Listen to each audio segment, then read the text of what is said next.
always tracking, always alerting.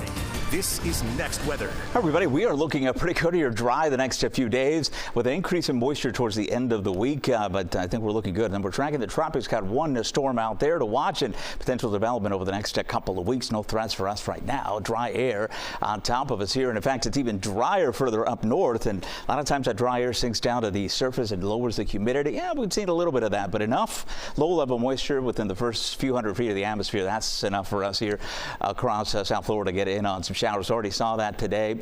Coverage only at 10%. I think that's going to be the case for tomorrow as well as we get this flow coming in out of the northeast. Our next increased moisture chance is not that huge, but it does come in on Thursday. You'll be able to see kind of instances of the beginning of that, right? As you take a look at Wednesday afternoon, we're still looking good. And then Wednesday late and into Thursday, that's when I'm expecting a little surge of moisture, but we're only going to get rain chances up to about 20% by the time we get into that little backdoor front that comes in and slides in, but it's not going to do much as far as rainfall. In fact, it's going to lower humidity even a little bit more so as we head towards the end of the week, but then we're bumping things back up. This time of year, you look at the humidity tracker. It's part of the comfort tracker as well, you know, how much moisture we have and how humid it feels, but it's also an indication of how the rain chances are going to go. They coincide with this kind of bar here. So when you see humidity going up, typically you get rain showers in the forecast. It's not a huge deal, but for Saturday and Sunday, rain chances going back up a little bit with some afternoon showers. Otherwise,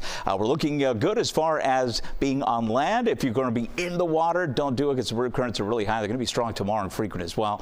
And the boating conditions look pretty darn good. No alerts for the Atlantic waters or the Florida Keys. So that is looking excellent. Let's check in on the tropics because we do have a tropical storm out there. It is Tropical Storm Lorenzo. It is out in the eastern Atlantic. It's not bothering anyone right now, but it continues to head off towards the east. I mean, this is Cabo Verde right there, and it's going to be moving up to the north and then making a hook to the right so that it's not going to bother anyone. Kind of a fish storm, if you will, for the next 24, 48 hours. Then that turn towards the upcoming weekend. Not the only thing we're looking at. You know, the National Hurricane Center looks out a couple of weeks. We do as well. The models go out that far. There is some potential development here across the Western Caribbean, obviously closer to home, so we'll keep an eye on that. This time of year, things typically don't churn in the eastern Atlantic.